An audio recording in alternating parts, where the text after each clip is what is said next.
In this video, we will be breaking into the Minecraft multiverse, Marvel style. The Nether that you're all familiar with now looks like this. Phantom filled ice jungles, towering cliffs that touch wide level 255, and much more.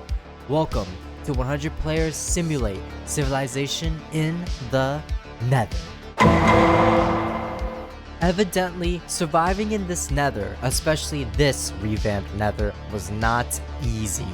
Very early on, many were tested in their abilities to navigate, work together, and not fall to their deaths. However, those that managed to survive would manage to get a foothold in their respective regions. First was the Ice Jungle, a horribly cold place that froze over the Nether floor.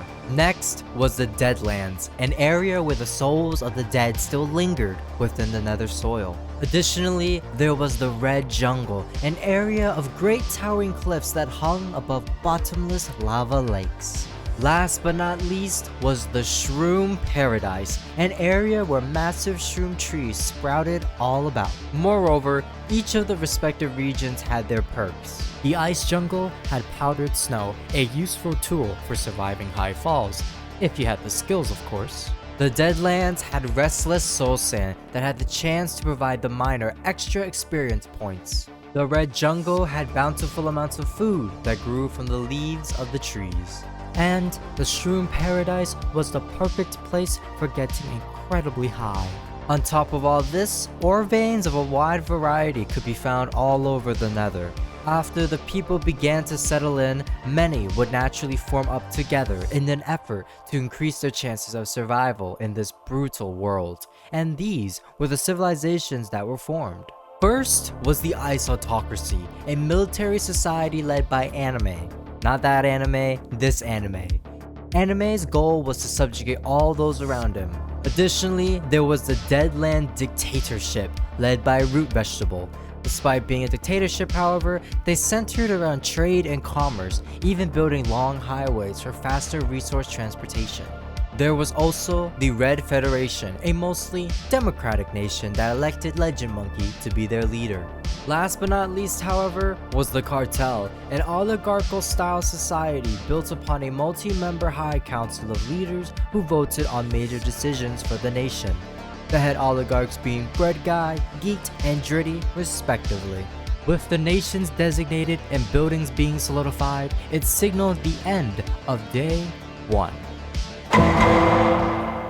On Day 2, the barriers between the four regions dropped, thus allowing for the free movement of individuals across this landscape. However, tensions would begin to rise in the Red Federation as their scouts reported an approaching army. We've got a red alert because supposedly we've got some diamond people on our border that we don't know. Big ender pearl. It's about 500, 600. They're all just camped under this tree at the moment. The Ice Autocracy, led by Anime, would begin their pursuit of absolute conquest. Despite the Red Federation being unprepared, they quickly were able to gather up most of the members to face off against the Ice Autocracy on the tops of the jungle trees. At first, things were going well. Despite the high tensions, it would seem that diplomacy would succeed. Oh, wow. Hello. Hello. Okay, so everyone shut the f up for a moment. Shut the f up. Who's the leader of the Reds? So leader of the Reds? I don't think I want to disclose that information, but we'll say it's me for now. Listen up, Reds. Okay, so Luxera, you and your guys, you have one last chance to change team. Gentlemen, I think we need to hold up a minute. These are some of my friends from the state challenge. They're here not because they're trying to fight against you. They're here because they're my friends. So then they If should you guys back think away. they're hostile to you, that's not true. We should desire back no up. war with your people unless you make an attack on our people.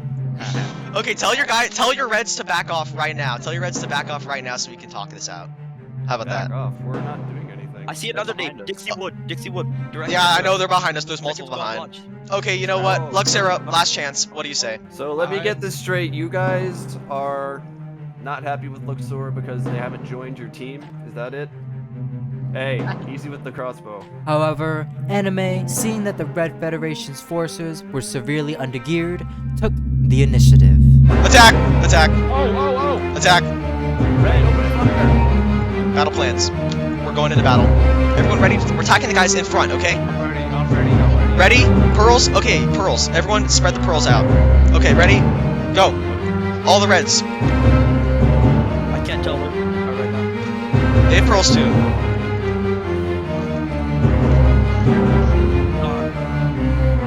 I got lamp. I got lamp. Lampire's dead. Lampire's dead. Lampire's dead.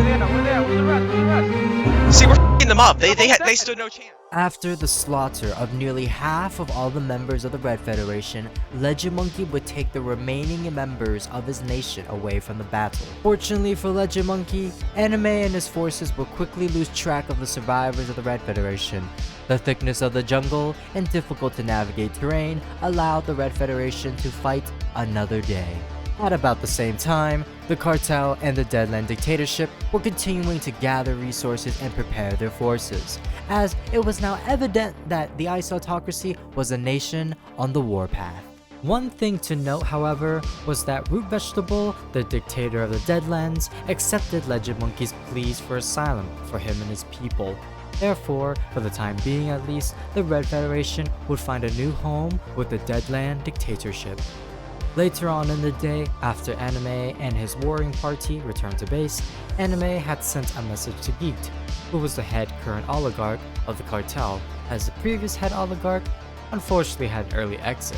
In this message, Anime had offered an opportunity to discuss potential talks of forming an alliance, because at this point, the remnants of the Red Federation had now forged a new alliance with the Deadland dictatorship called the Defense Pact, an obvious reaction towards the aggressions of the Ice Autocracy.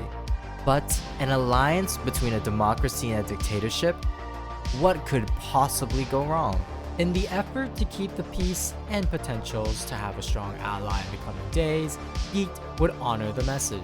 As a result, both leaders agreed to meet at a known location away from the respective bases of operation. Unfortunately, as this message was being sent over to the Ice Autocracy, Geeked would meet a tragic end off camera. However, with the news that the leader of the cartel was now replaced with another person, Anime would seize the opportunity to use this as a justification for war. Anime, with the help of a spy amongst the cartel, knew the exact coordinates of the cartel's main base and thus would hatch a plan to take out the cartel in one fell swoop.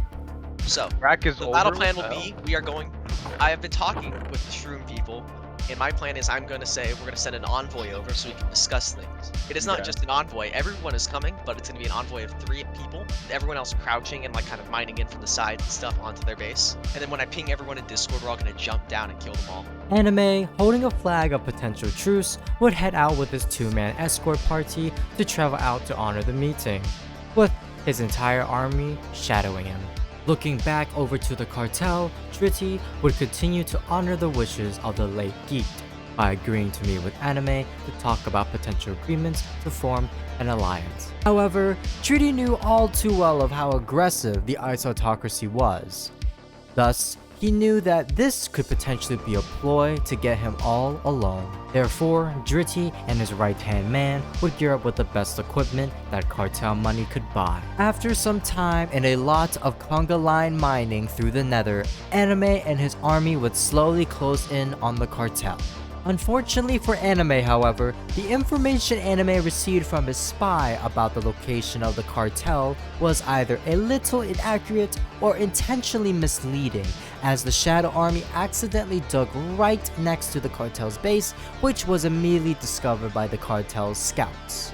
With the discovery of Anime's entire army, things began to escalate. Dritty quickly demanded that the cartel go on high alert and to immediately find Anime. Anime, quickly noticing things were going south, would immediately state to Dritty that the reason his entire military force was here was due to him sending an SOS signal to the nation as he was completely lost. Obviously, this wasn't true, as Anime was merely a couple of blocks above the cartel's base, trying to reorganize his troops to rendezvous with him. More importantly, however, Anime had completely lost the element of surprise, and would now be potentially forced to fight in a head-on battle.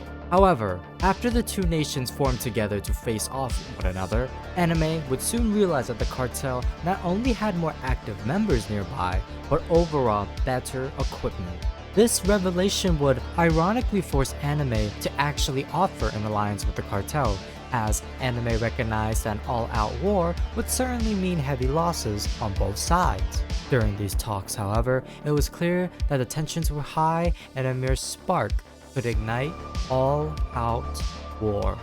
Plan is get everyone under our control, whether by force or by not. We intend to keep that. We want that to happen still. So how about you join us? It would be in both of our best interests because we are both the strongest armies on the server, and we would have full control over the server. We could stomp out both of our enemies. Seeing that red is our biggest enemy. You would be under our. No, I have something else. Okay. What's your plan? How about equals, not subordinate? We don't do equals here now. No? It's kind of funny that you don't want to do equals when we are the stronger army. But we have more determination and better. We have more will. Determination doesn't mean anything under a sharpness 3 diamond sword. I propose that we just become an oligarchy. We take 2 leaders from each side and form a council. Everyone else would be under us. However, we, the leaders, would be equal, and we would make decisions together. This isn't about equals. You guys need to join us. Yeah. You want power. However, if we join into an oligarchy, we will have to have an uneven amount of players as leaders in order to make decisions. I am willing to give you 3 of the positions, and the Shrooms 2 of them. That's an interesting offer. I like that idea. We can consider it a little more. And our primary military will be led by our guys. Let's make a little difference. The primary military will be led by 2 of your guys and 1 of ours. How about that? Because we still want to say in everything that goes on. Of course you don't get a say. I am a fair leader. Yeah, no, he's never been unfair to me. I've been his right-hand general for this entire thing. He's never been unfair. He's a very fair leader. I feel like you guys would not mind being under his rule. But we won't all be equals. Yes, well, we would all be equals. We'd all have equals, but our part of the government gets more power. Well, the only power we guys will be giving you is the 3 positions in the. Yeah, 3 to 2. That's more power.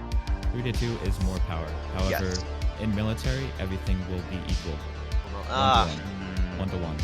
You already control the military. 1 to 1 in the military, and the military must have an equal amount of soldiers from each side. I control the military as it is right now. I don't know how I feel about that. And we control our military. Me and Stealth control the military currently. Well, then what if we just had 2 military sectors? One of you Shrooms and then one of us, the ICE. And the top government could call the shots. I think we should wait until we have taken out at least green or red. We need to make sure we work well together. Maybe. I have an idea. I have a compromise. What is your compromise? You guys let me join your army, and I help you stomp out green. And when you guys decide on how valuable as a soldier I am. Now is the problem, Stirik. What's the issue? We can't trust you because we don't know if you might backstab us. There's only 1 of me against 11 of you. There's no way I could take all of you. The only thing I'm really risking is my life. It's a good proposal. If Stirik helps us wipe out green, we will join in this oligarchy and help you wipe out red. What do you want to call the alliance? I would like to call the alliance the Boreas Alliance in memory of that season. The what alliance? The Borealis? Borealis didn't go so well last time. Are we sure we want to call it that? And then the conditions are, in the council, 3 votes for ICE, 2 for the Shroom people, right? Yes. And this alliance will be strengthened upon the elimination. After everything was said and done, the 2 leaders, Anime and Dritty, would form a temporary alliance between them to defeat the Defense Pact. However, while all of these things were going down, seeds of civil defiance were brewing amongst the members of the Defense Pact, right under Dritty's and Anime's feet.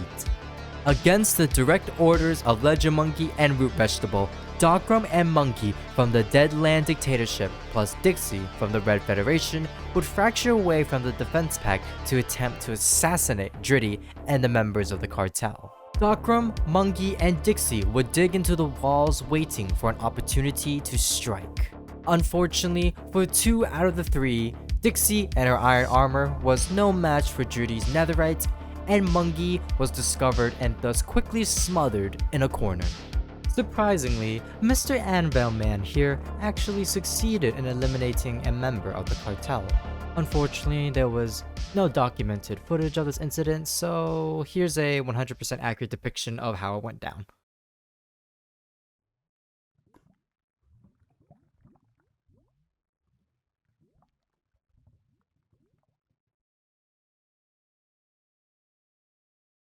After the incident, Anvil Man would quickly flee the area, as both members of the cartel and the isotocracy were scouring the area for him and other potential threats. After all of that, with the documents signed and the area clear, these final moments marked the end of Day 2.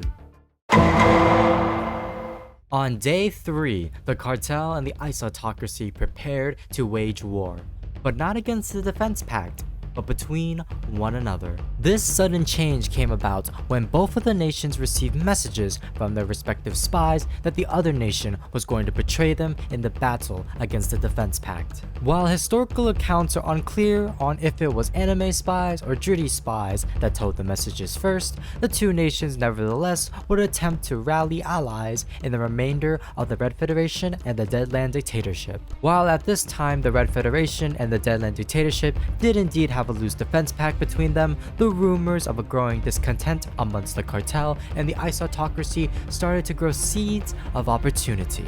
Dritty and Anime would attempt to win support of the members of the defense pact.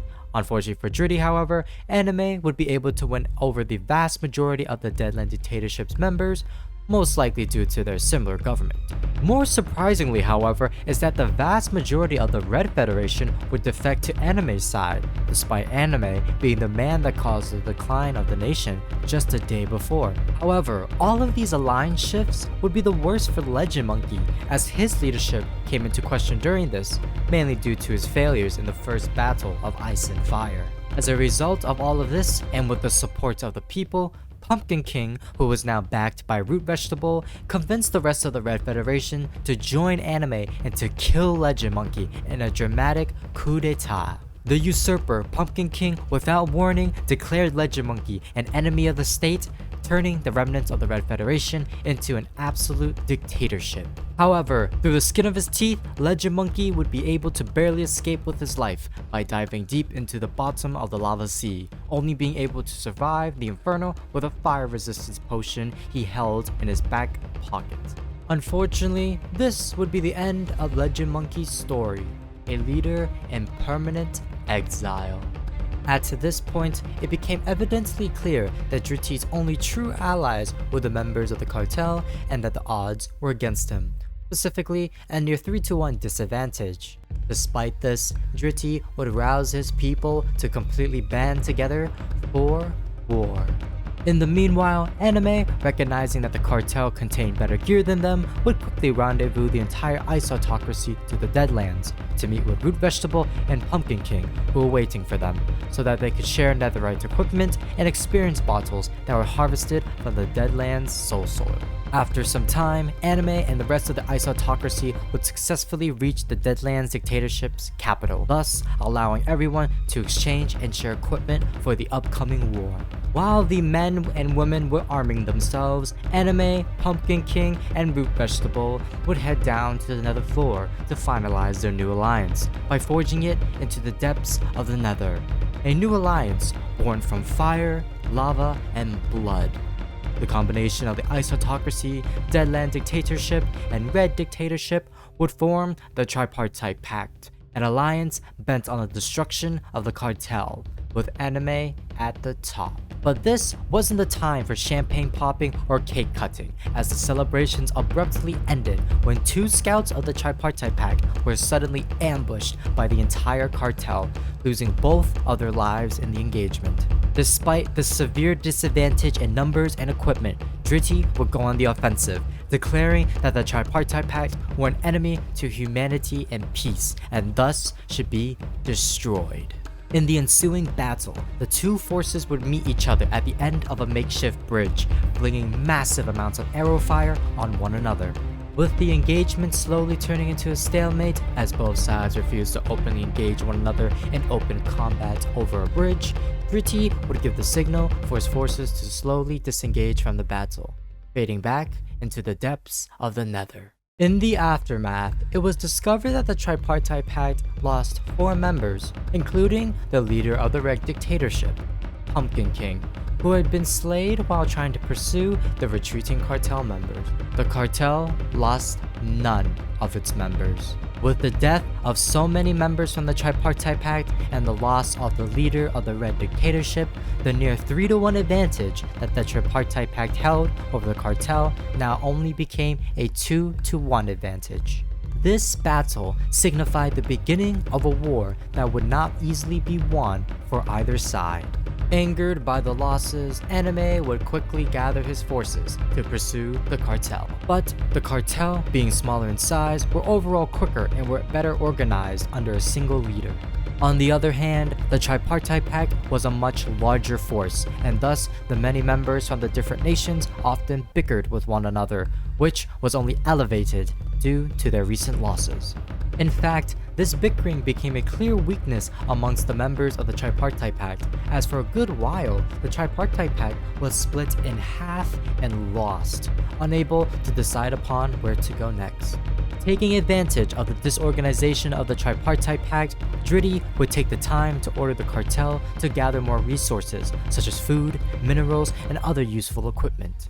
Elsewhere, the Tripartite Pact spent time trying to rendezvous with one another, with Anime finally declaring that they would rendezvous at the cartel's base in hopes that the cartel were there so that they could deal a decisive blow.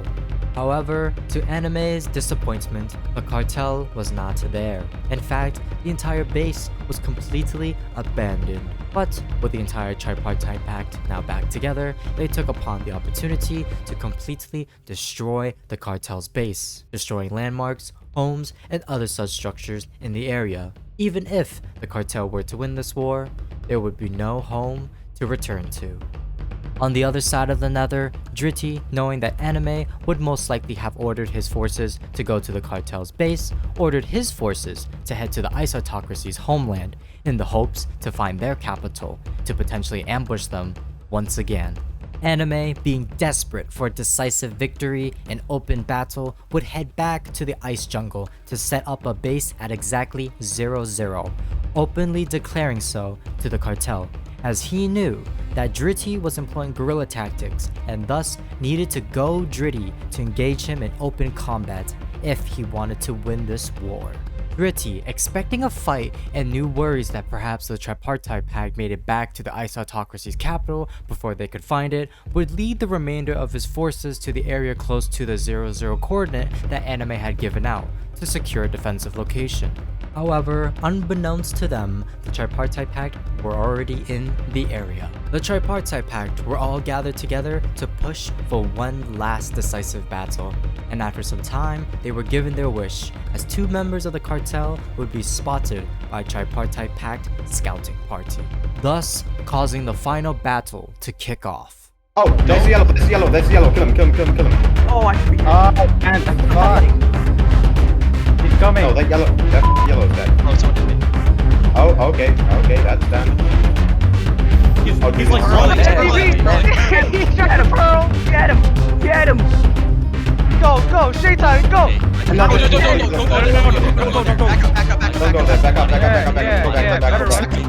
Oh, He's here. They're here. Who's here? Through the walls. We'll break through the walls. It's a trap. There's Dritty. There's literally nothing they can do. We have to Push up. The only Where? way we lose is if some of y'all stay behind. Dritty, once again employing guerrilla tactics against Anime's larger force, was successfully able to dodge and weave out of Anime's forces. However, despite these tactics, Dritty would lose some of the members of the cartel, and likewise, Anime would lose a near equal amount. But Anime could afford the casualties, Dritty could not. Therefore, Dritty would order the remaining members of the cartel to hunker up in a sky base that was built right above and around the Tripartite Pact's base. Despite Anime being well aware that engaging the cartel at this point would be incredibly dangerous, he would still order the Tripartite Pact to scale the trees and cliffs to attack the cartel. The reason for this was because Anime knew that if he didn't engage the cartel would not engage him. Moreover, Anime knew that the longer this battle was to go on, the more likely he was to be betrayed, as it became more and more likely that the cartel would win. But it was at this moment that changed everything. Perhaps in a moment of bloodlust or the feeling that this was the moment the tripartite pact was breaking, Dixi would order the cartel to ender pearl onto the tripartite pact. At first, it was highly effective as Dixi and the cartel eliminated Sterik, a high-ranking general within the army, and quickly forced Anime to flee the battle after a near-death experience that was thwarted in the nick of time by an ender pearl clutch. With the leader of the tripartite pact separated from his forces and the death of his most trusted general, it would seem that fate would declare the cartel as victorious. Unfortunately, war is not glamorous, but brutal, and in a twist of poetic irony and the chaos of battle, Dixi would soon become separated from the cartel. Very quickly, 3 soldiers of the tripartite pact would pursue Dixi, as they knew his defeat would spell the end of the cartel. Dixi would try his best to evade them, while chipping away at their health every moment he could. At the final stretch, Dixi would take a leap of faith, but this would lead to his unfortunate demise as he sunk into the snow. With the death of Dixi, many members of the cartel would share his fate. Out of the entire cartel force that was in this battle, only 2 survivors would be able to escape deep into the Nether. All that remained after the carnage was Anime and the remainder of his forces. Despite the victory, Anime had lost the vast majority of his soldiers and high-ranking officers, and more importantly, his people's blood was spilt all over his homeland. However, in the end, this Nether, by the right of a bloody conquest, fell under direct control of the Autocracy, with 2 puppet nations at its beck and call. At its conclusion, the remnants of the tripartite pact were victorious in this war, and were now the dominant power in this Nether landscape, thus marking the end of this episode. As always, however, this is not quite where the full story ends, as this was just episode 2 of a series full of potential. Despite the conclusions, it makes me wonder how differently things could have gone if certain key events were altered. For example, what would have happened if the Deadlands and the Red Jungle Nations had fully teamed up against the Autocracy? What would have happened if Anime was killed in the first battle between the cartel and the tripartite pact? While I don't know the answers to these questions, hopefully you can take these questions into consideration when you participate in the next episode. That's right, viewers like you will have the chance to write the next story of the next episode. Click on the first link in the description below if you want the opportunity to forever be engraved into these series of stories. I'll be looking forward to seeing you. Hello, you made it to the end of the episode, and for that, I greatly appreciate it. If you are here, leave a comment saying what your favorite moment was in the episode. I will be looking forward to seeing what y'all think. Also, consider liking and subscribing. It really helps with the algorithm, and I would be incredibly thankful. But more importantly, it would help more people get on board with these types of events, and you know the saying, the more, the merrier. Additionally, if you want more access to these types of events and or exclusive content such as bonus scenes, extended scenes, bloopers, etc., consider checking out my Patreon and Discord in the description below. Even $1 helps with supporting these projects, and you get a ton of cool benefits. But anyways, I hope I will see you around. Ciao.